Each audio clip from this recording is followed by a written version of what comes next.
요즘처럼 날씨가 갑자기 추워질 무렵이면 이따금씩 떠오르는 사연이 있어요.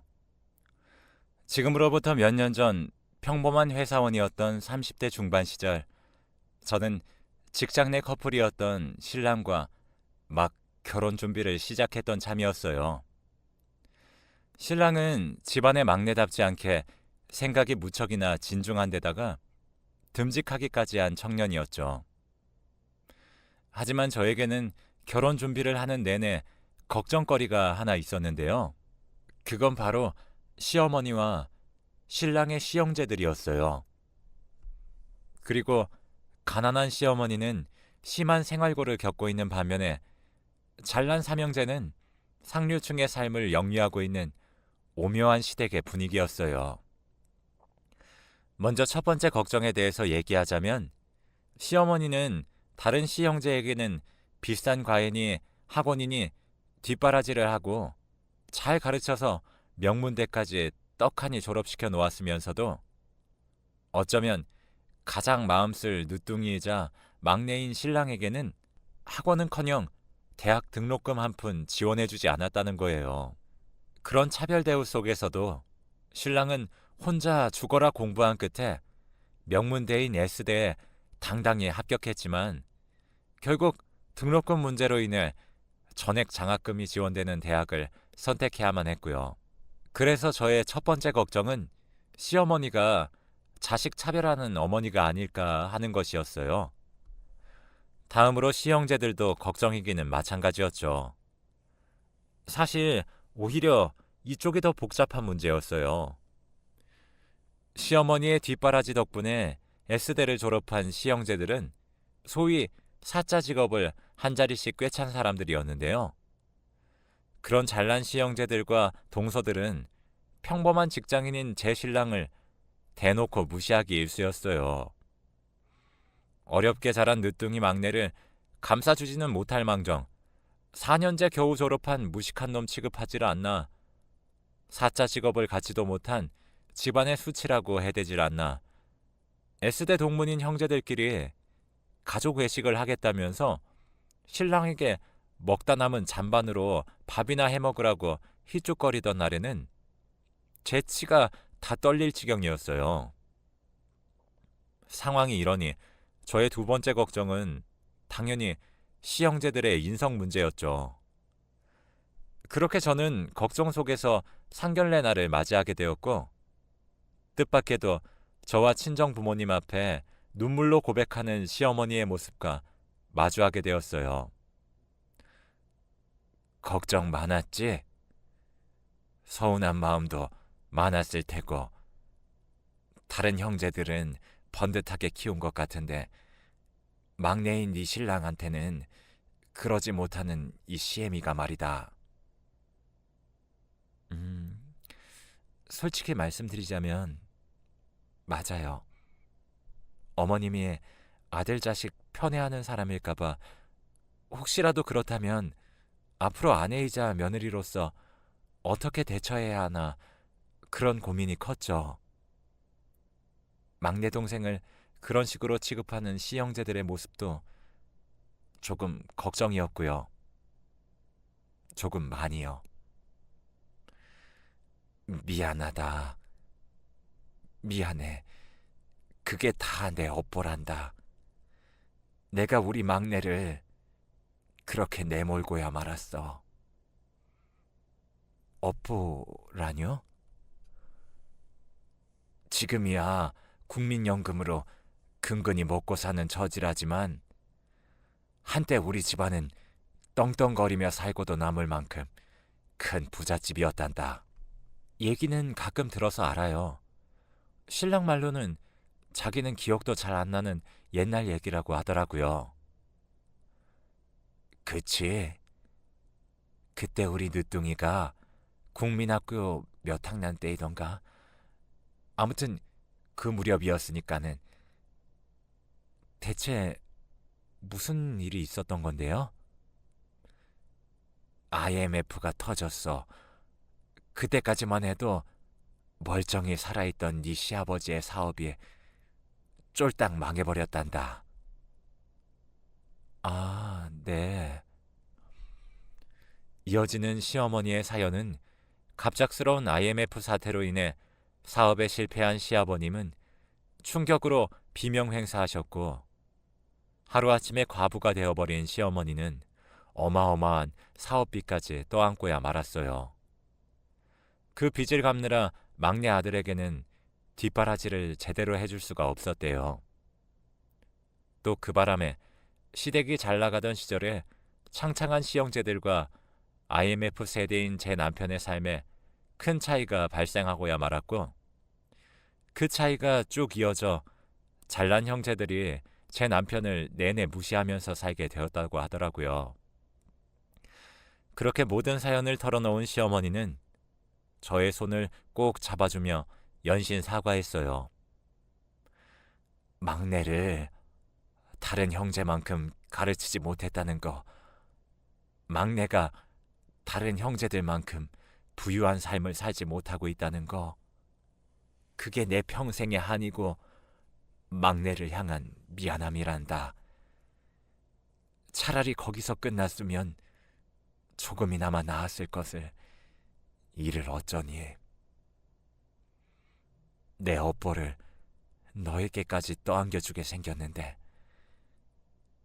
그래서 시애미랍시고 앉아있는 내 모습이 너에게 너무 죄스럽고 염치가 없구나. 아니요, 어머니. 저는 괜찮아요. 힘들었던 사정도 전부 다 이해하고요. 저는 그렇게 시어머니를 향한 걱정을 접었어요. IMF 때 무너진 집안이 한둘도 아니고 돈 때문에 결심한 결혼도 아니었던 데다가 형제들에게 뒷바라지를 해야 할 시기에 경제적 어려움이 닥쳐왔던 사정이 너무나 분명했고, 그러한 사실을 숨기지 않고 고백하는 시어머니 인품을 보아하니 집안이 망하지 않았더라면 신랑에게도 형제들과 똑같은 뒷바라지를 베풀었을 뿐일 테니까요. 그래서 저는 시어머니의 인품 딱 하나만 믿고 결혼을 다시금 결심하게 되었어요. 잘난 척 유세라는 유세는 다 떨어대는 시형제들의 무시와 차별 속에서 신랑을 제 손으로 반드시 지켜주겠다는 다짐과 함께요. 그렇게 결혼에 꼴이 난 바로 직후부터 저는 그 다짐을 지키기 위해 시형제들과 맞서기 시작했어요. 대부분 이런 식이었죠. 저기요, 셋째 아주버님, 듣자니 말이 너무 지나치시네요. 뭐요? 사실이 그렇잖아요. 못 배운 혈육 집 밖에 내놓기에 쪽팔리다뇨. 행여라도 어디 가서 한 식구라는 소리 하고 다니지 말라뇨. 생판 남한테 하는 소리라고 해도 욕을 바가지로 얻어먹을 판에 그게 지금 막내 동생한테 할 소리냐고요. 그러는 재수 씨는 주제 넘는다는 생각은 못하는 모양이죠?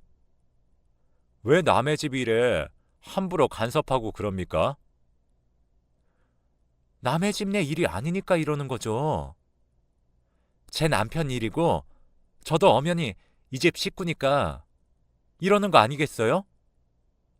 그리고 큰 아주버님하고 둘째 아주버님도 사람이 그러면 안 되는 거예요. 손 윗사람이면 손 윗사람답게 중재하고 말리지는 못할 망정. 이게 뭐냐고요? 매번 제일 먼저 나서서 막내 무시나 해대질 않나. 집안의 험하고 굳은 일은 모조리 다 떠넘기려고 하질 않나. 물론 시형제들도 가만히 듣고만 있진 않았죠. 형님들도 갈수록 극성 맞으셨고요. 하지만 저에게는 세상 든든한 신랑과 시어머니가 있었어요. 시댁 식구들로부터 늘 저를 지켜주었어요. 내 그동안 자식 버릇없이 잘못 키운 죄인 입장이라 모든 걸 내 탓하며 참았다만 앞으로 할 말은 하고 살아야겠구나. 재수 씨도 모자라서 엄마까지 왜 이래?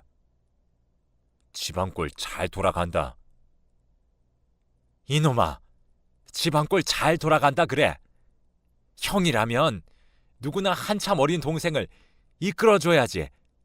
그저 입만 열었다 하면 흠이나 잡아대고 괴롭히기나 해대고. 새아가 말 틀린 거 하나도 없어. 세상 그렇게 살면 못 쓰는 거야 이놈들아. 내 생각도 마찬가지야 형. 나 무시하는 것도 모자라서 우리 와이프한테까지 핏대 세우는 걸 당하고 있을 만큼 내가 바보로 보였어? 그랬다면 착각이야. 분명하게 말하는데 다시는 나 무시하지 마.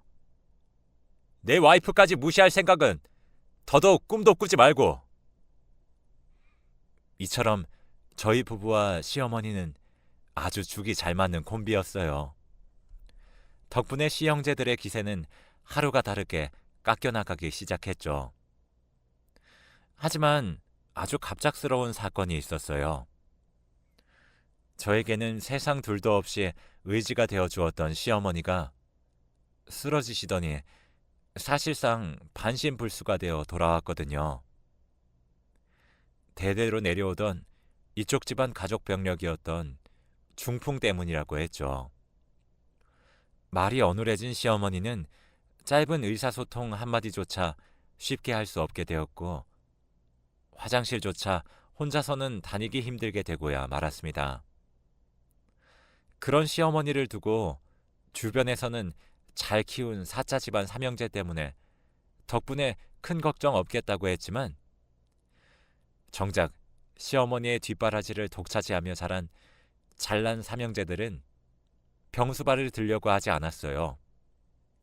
심지어 자기들끼리 떠들어댄다는 말이 글쎄, 아이, 이럴 줄 알았으면 엄마 정정할 때 치료비라도 얼마 받아놓을 걸 그랬어. 왜? 네가 엄마 병수발이라도 들게? 집안 말아먹을 놓친 내가 돈이 있어봤자 뭐 얼마나 있다고. 작은 형은 무슨 말을 그렇게 험하게 해. 병수발이라니. 당장 내 코가 속자인데 작은 형이랑 큰 형도 뭐 그냥 안심할 입장은 아니거든. 중풍이 엄마 쪽 집안 병력이면 급히 물려받은 우리도 위험하다는 얘기잖아. 아, 그게 그렇게 되나? 아무튼 놓친네. 이래저래 자식들 발목이나 잡아대고 말이야. 이런 대화를 듣고 있자니 저희 부부는 그야말로 속이 썩어 문드러질 지경이었죠. 저희는 가만히 듣고만 있었냐고요? 물론 핏대를 세워가며 따졌지만 저희 부부가 목이 다 쉬어버릴 만큼 따진 덕분에 시어머니의 병수발을 위한 대책 마련을 시작할 수 있었어요. 시형제들은 그나마 핏줄이랍시고 시어머니를 요양원에 보내자는 얘기를 마지못해 꺼냈고요.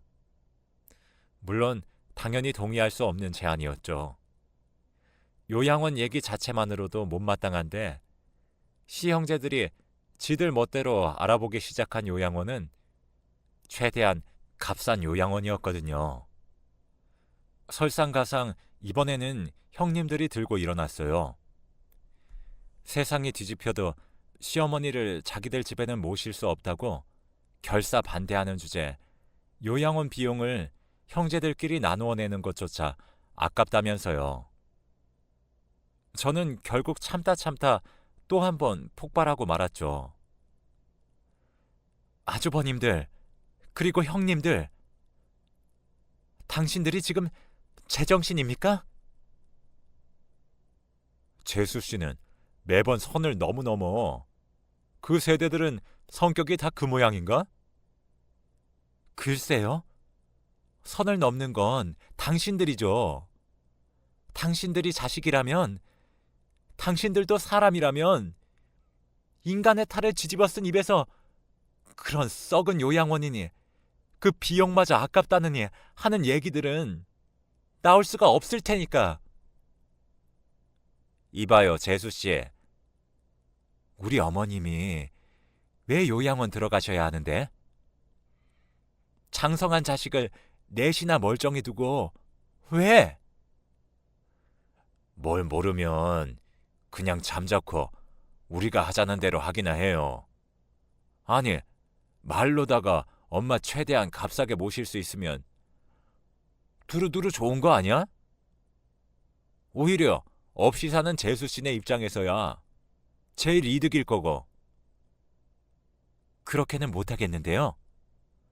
못하겠다면 직접 병수 받으시게? 그럴 능력이나 있나 몰라. 그렇게 잘 배우고 잘났다는 양반이 의외로 무식한 구석이 있네요. 하긴 맨날 이런 식이었지.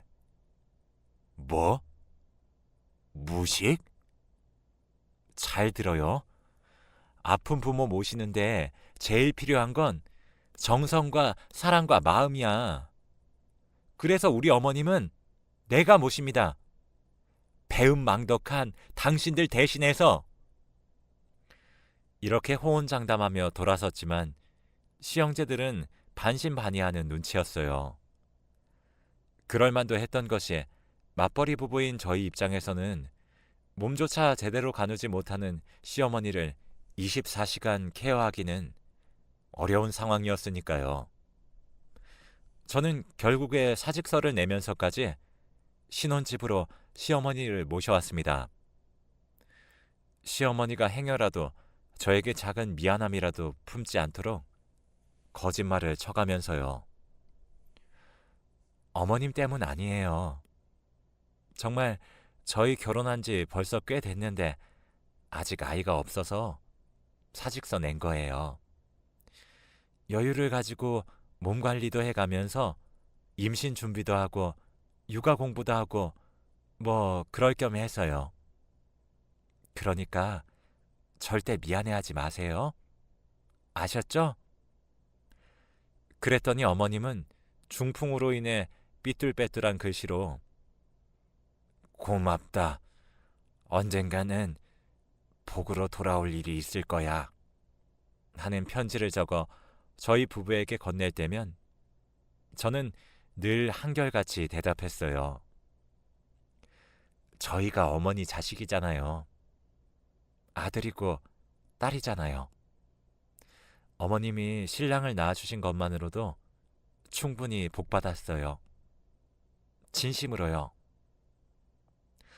그로부터 몇 년 뒤 어느덧 30대 후반에 접어든 제가 임신에 성공하고 또 출산을 앞둔 만삭이 되었을 무렵 그동안 연락 한 번 없던 시형제들이 곧 태어날 조카 소식을 듣고 찾아왔어요.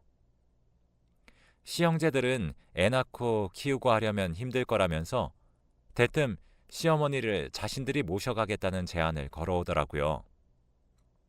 하지만 저희 부부는 완강하게 반대했어요. 시형제들을 향한 원망과 실망이 워낙에 컸기 때문이었죠. 그러나 시형제들은 결국 문제의 그날 저는 간병인에게 시어머니를 잠시 부탁해둔 채로 산부인과 진료를 받고 있었는데요. 한껏 겁에 질린 간병인으로부터 전화가 한 통 걸려왔어요. 시형제들이 제가 병원에 있는 틈을 타서 시어머니를 차에 태우고 있다는 전화였죠. 순간 아차 싶었던 저는 일단 간병인에게 택시를 타고 시형제들의 차를 따라가 달라고 부탁했고 신랑과 함께 간병인이 불러주는 주소로 급히 향했어요.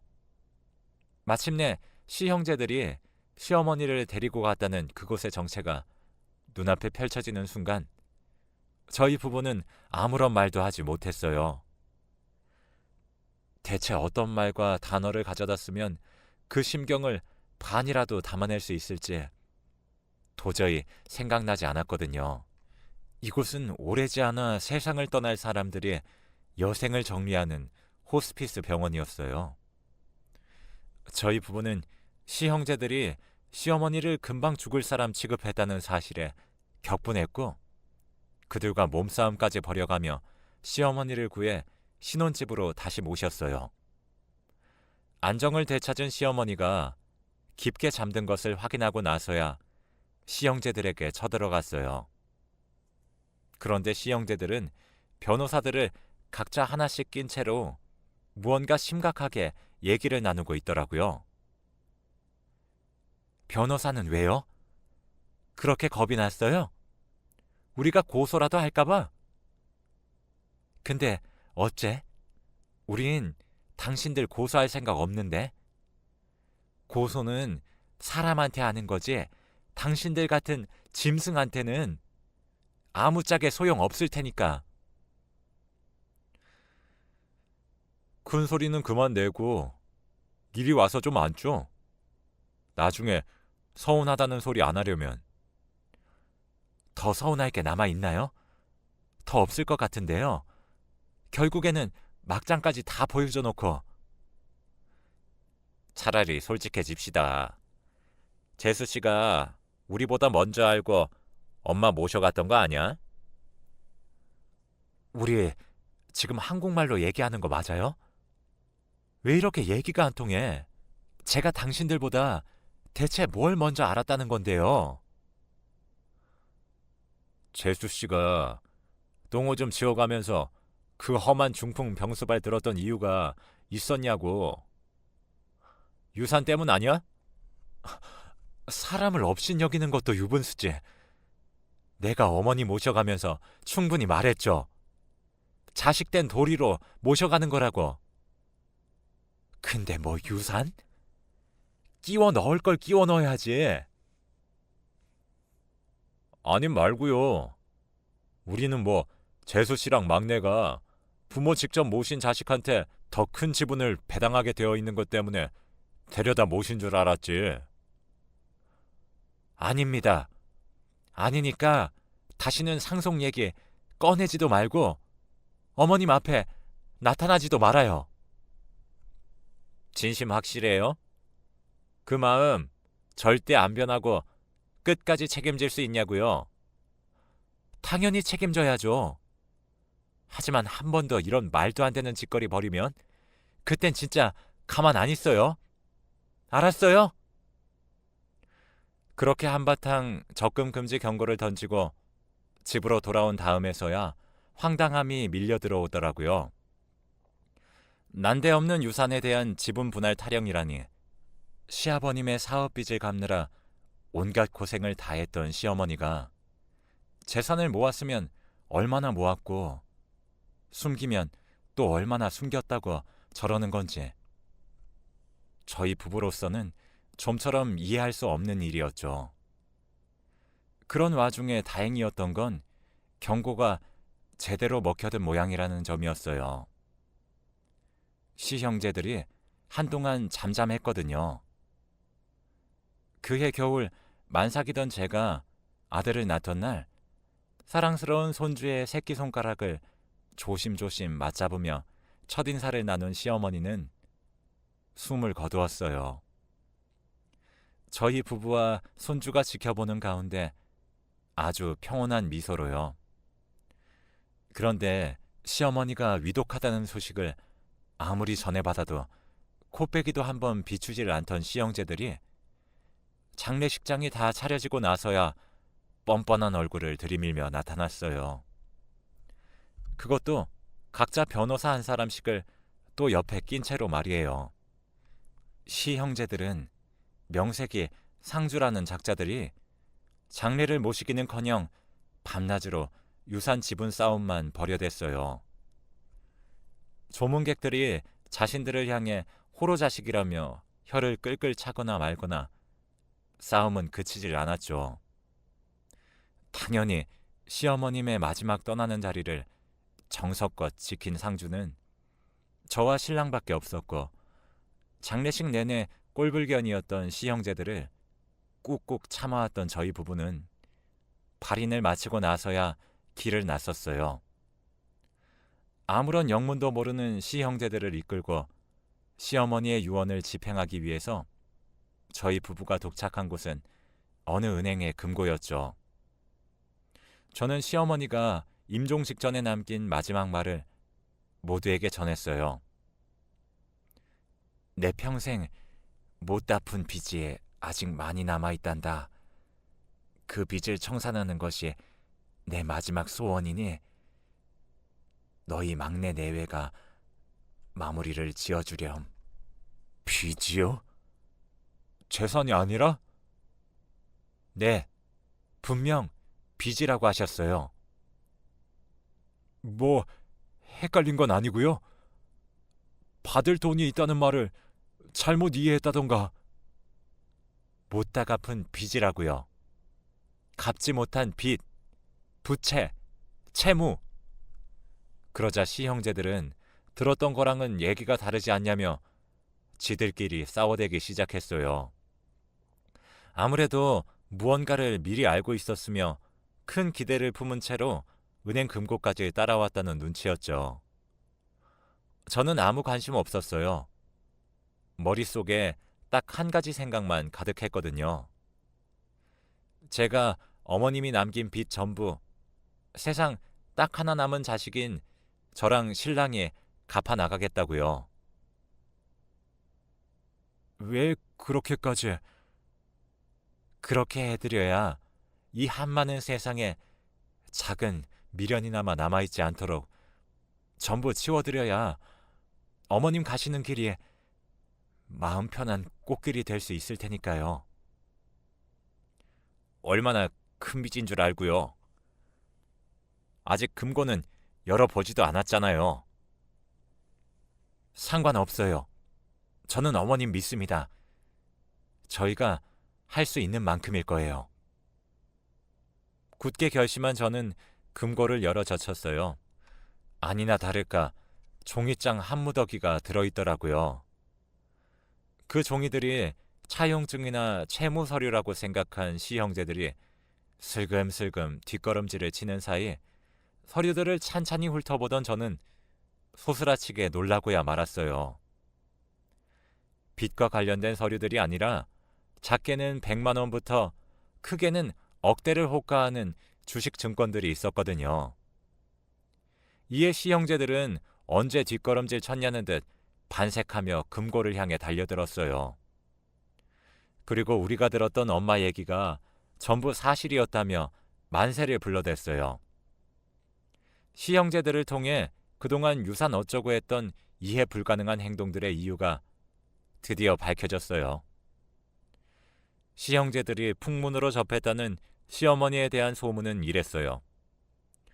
시어머니는 저와 신랑이 결혼하던 무렵부터 쌈짓돈으로 아름아름 주식 재테크를 시작했었는데 중풍으로 쓰러지는 즈음부터 눈에 띄게 상한가를 달리기 시작하더니 상한가 퍼레이드는 시어머니의 병수발을 들던 제가 만삭이 되던 시점까지 쭉 이어졌고 그 주식 채권이 수십억 대에 이른다는 이야기였죠. 그랬던 거였어요.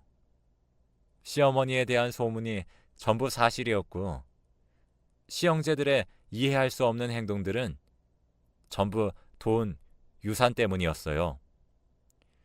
중풍, 병수발을 해왔던 저희 부부가 행여 한 푼이라도 더 가져갈까 질투한 나머지 시어머니를 무단으로 데려가 버렸고 그래놓고는 정작 병수발을 들 자신은 없어서 시어머니를 어디 호스피스 병동에 처박아 둔 채로 유산 싸움이나 벌이고 있었던 거죠. 모든 내막을 알게 된 저희 부부는 시형제들을 향한 환멸로 치를 떨었지만 그러거나 말거나 시형제들은 또 각자의 변호사들에게 빨리 와달라며 전화를 돌리느라 바쁘더군요. 시어머니가 갑자기 위독해졌던 탓에 별다른 유언장을 남기지 못했고 유산 따위에는 욕심조차 없었기에 변호사니 뭐니 준비도 못한 저희 부부에게 불리했던 상황이었죠. 바로 그때 주식증권들 속에서 무언가를 발견한 제가 소리쳤어요. 잠깐만요. 이거 어머님 친필 편지예요. 확실해요? 엄마 친필 편지 확실하냐고, 재수 씨. 맞아요. 중풍 때문에 삐뚤빼뚤해진 글씨체. 어머니 확실해요. 그걸 우리더러 믿으라고요? 설마 지금 이거 다 짜고 치는 고스톱 아니야? 그럼 은행을 믿으시던가요? 어머님의 금고라는 보증보다 더 확실한 증거는 없을 테니까요. 그러자 은행 직원이 어머님의 금고가 맞다는 사실을 분명하게 확인시켜 주었고, 저는 어머님의 편지를 또박또박 읽어나가기 시작했어요. 우리 착한 막내 내외 듣거라. 내 평생 미처 다 갚지 못하고 떠나는 빚이 있으니 너희가 대신 마무리 지어주려무나. 첫 번째 빚은 늦둥이 막내 아들을 제대로 가르치지 못했다는 마음의 빚이란다. 다른 형제들처럼 뒷바라지를 해주지 못해 지금껏 무시당하며 살게 만들었던 업보란다. 그러니 내 유산의 절반으로 막내 아들을 향한 빚을 갚는다. 두 번째 빚은 회사의 사표까지 내가며 병수발을 들어줬던 막내 며느리, 친딸이나 진배 없는 딸을 향한 고마움이다. 유산의 남은 절반으로 그 고마움을 갚는다. 무슨 말이야? 적혀있는 그대로 읽은 거 맞아? 왜 우리 삼형제 얘기는 하나도 안 나오냐고? 정 못 믿겠으면 당신네들이 직접 읽어보던가요.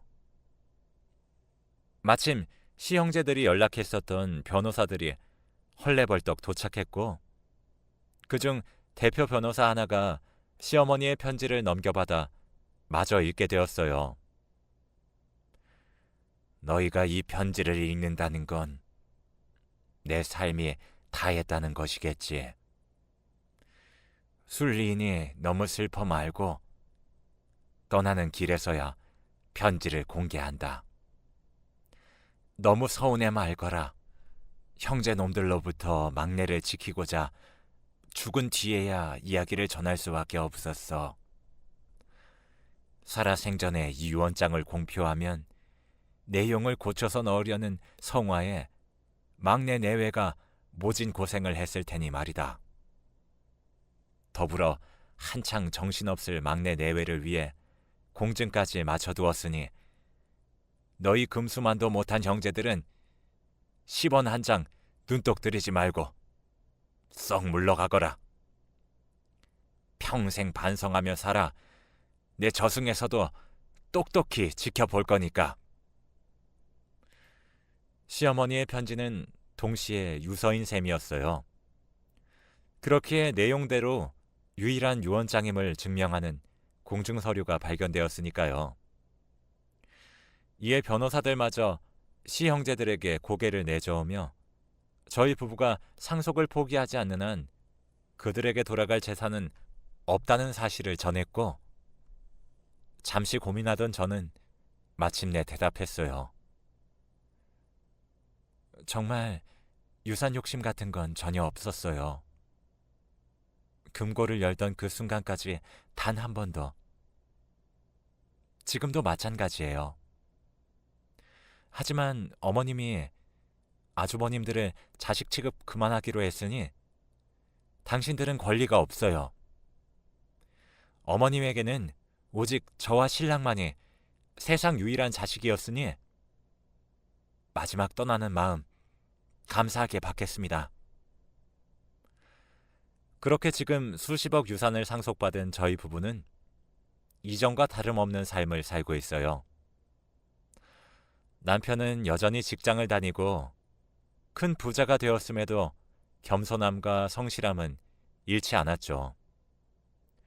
저는 육아를 하는 한편으로 요양병원에 봉사활동을 다니고 있어요. 요양병원의 어르신들이 저를 두고 글쎄 천사라네요. 그만큼 열심히 해왔고 이쁨도 받는다는 뜻이겠죠. 애석하게도 금수만도 못한 시형제들은 여전히 사자 직업 덕분에 잘 먹고 잘 살아요. 그렇다고 해서 너무 억울하게 생각하지 않으려고요. 그 자식들도 시형제들을 꼭 빼닮았는지 부모를 공경하기는커녕 돈으로밖에 안 보거든요. 뭐 부모가 할머니를 어떻게 대했는지 뻔히 보고 자랐으니 아주 당연한 일이겠죠. 그래서 시형제들의 삶은 결국 실패해버린 것과 다름없는 것 같아요. 훗날 C형제들이 늙고 병들었을 때 자식들로부터 어떤 대접을 받을지가 아주 훤하니까요. 항상 좋은 마음으로 바르게 삶을 살아가 보려고 합니다. 그들과는 반대로 우리 아들은 사람같이 따뜻하게 자라지 않을까요? 긴 이야기 들어주셔서 감사해요. 항상 건강하시고 하고자 하시는 일 모두 이루시길 바랍니다.